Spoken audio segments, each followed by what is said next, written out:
Apa sih revolusi industri itu? Revolusi industri itu tuh berkaitan dengan perubahan pola pikir dan juga pola hidup suatu masyarakat ataupun suatu negara.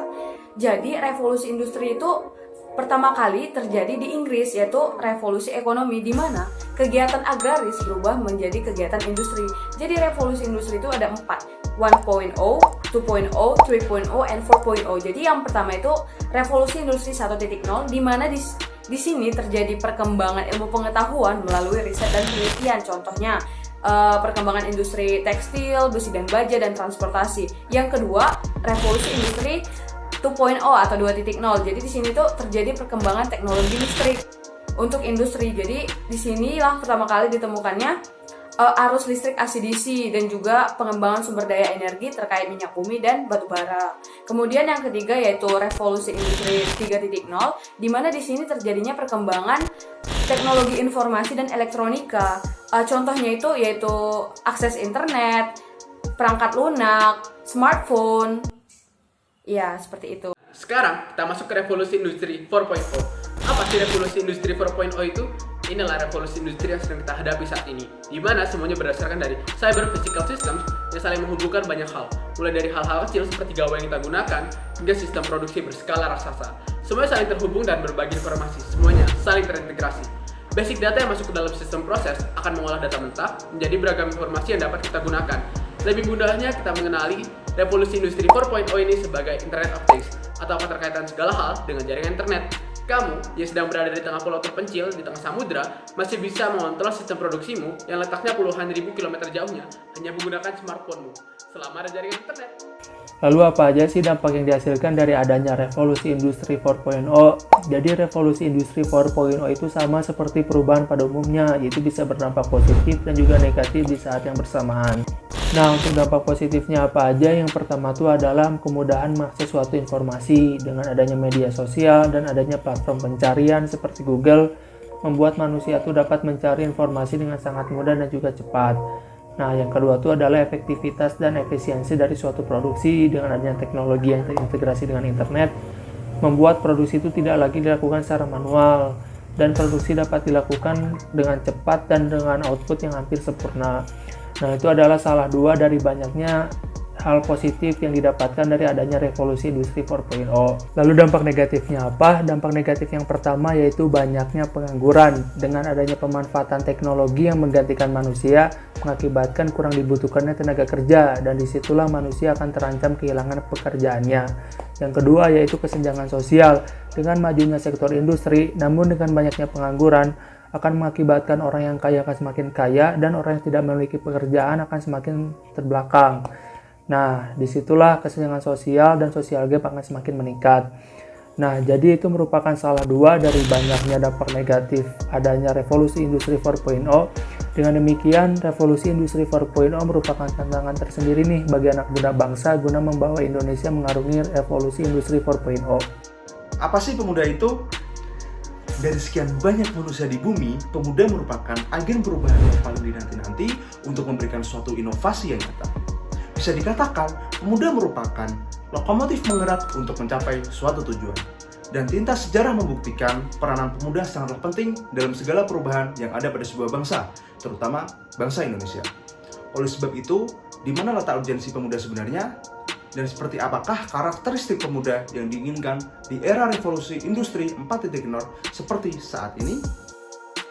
Di Indonesia, seluruh bangsa di dunia pasti memerlukan pemuda untuk membangun bangsanya. Dari hal tersebut, kita bisa berkaca bahwa apa saja sih yang diperlukan seorang pemuda Indonesia untuk membangun Indonesia, khususnya di era industri saat ini. Berikut beberapa karakter atau sifat yang harus dimiliki seorang pemuda Indonesia. 1. Utamakan aksi daripada beradu opini. Kedua, latihlah jiwa dan mentalmu agar tetap peka terhadap permasalahan sosial. Ketiga, buanglah sifat malasmu itu. Keempat, rajinlah membaca karena buku merupakan jendela dunia. Kemudian, yang kelima, kerja keras, disiplin, dan yang terakhir dan yang paling penting, cinta damai. Kebiasaan yang harus dilakukan pemuda Indonesia untuk menghadapi era industri 4.0. Yang pertama, procrastination atau kebiasaan menunda-nunda suatu pekerjaan atau bahkan bermalas-malasan. Yang kedua, gaya hidup tidak sehat, banyak mengonsumsi junk food, merokok, dan alkoholik. Yang ketiga, binge watching atau banyak menghabiskan waktu dengan cara maraton film, nonton series, dan lain. Yang keempat, terlalu lama dengan gadget. Memang di era industri sekarang kita sangat tidak bisa terlepas dengan gadget, tapi ada baiknya dengan kita mengurangi waktu kita sedikit dengan gadget. Yang kelima, gaya hidup serba instan.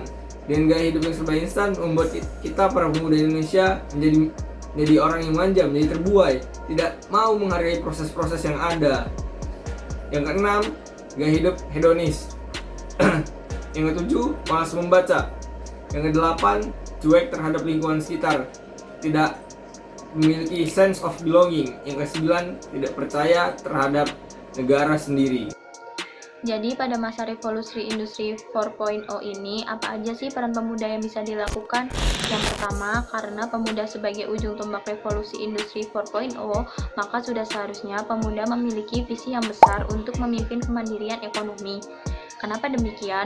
Karena sudah sepatutnya pemuda dapat mendorong industri kreatif agar terus tumbuh dan berkembang sehingga dapat menjadi industri andalan, serta agar memanfaatkan peluang pada era ini sehingga UMKM dan bisnis rumahan tidak kalah saing dengan bisnis besar lainnya.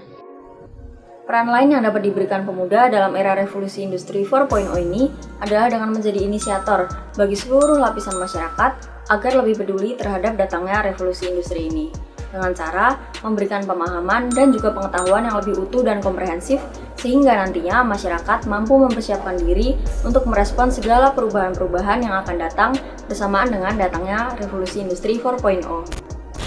Selanjutnya, para pemuda diharapkan untuk bisa kritis dan inovatif dalam mengembangkan serta menciptakan lapangan pekerjaan yang berbasis industri ekonomi kreatif. Mereka, para pemuda, tidak bisa terus-menerus hanya menjadi penonton dalam persaingan ini. Namun, merekalah para pemuda Indonesia yang nantinya diharapkan mampu menjadi penggerak utama dalam bersaing untuk meningkatkan perekonomian Indonesia di era revolusi industri 4.0. Jadi teman-teman, revolusi industri itu menandai terjadinya titik balik besar dalam sejarah dunia loh. Kenapa? Karena dia berpengaruh dalam berbagai aspek kehidupan sehari-hari, seperti manufaktur, pertambangan, pertanian, transportasi, dan juga teknologi. Nah, kalau revolusi industri 4.0 lebih menekankan pada penggabungan teknologi otomisasi dan juga teknologi cyber, yang mana dia juga berpengaruh nih pada aspek kehidupan sehari-hari. Contohnya ada ekonomi, dunia kerja, dan juga gaya hidup. Contoh dari revolusi industri 4.0 ini ada Gojek, Grab, dan yang lainnya. Semakin lama, industri sudah semakin berkembang dan berevolusi. Pasti ada nih dampak yang ditimbulkan, bisa positif ataupun negatif. Nah, kita sebagai generasi penerus bangsa, yuk kita ambil dampak yang positif dan terus belajar supaya dapat semakin memajukan Indonesia. Ada satu pepatah dari seorang tokoh bangsa bernama Buya Hamka. Beliau mengatakan bahwa salah satu pengkerdilan terkejam dalam hidup adalah membiarkan otak yang cemerlang menjadi budak bagi tubuh yang malas. Oleh karena itu, bonus demografi yang kita hadapi berupa banyaknya jumlah pemuda di negeri ini kini menjadi pisau bermata dua bagi kita semua. Sehingga hal yang menentukan apakah bangsa ini akan bisa berbicara banyak di era industri 4.0 nanti, yaitu dari kualitas pemudanya itu sendiri. Karena kita pemuda, cinta Indonesia dan siap memberikan perubahan bagi bangsa dan negara.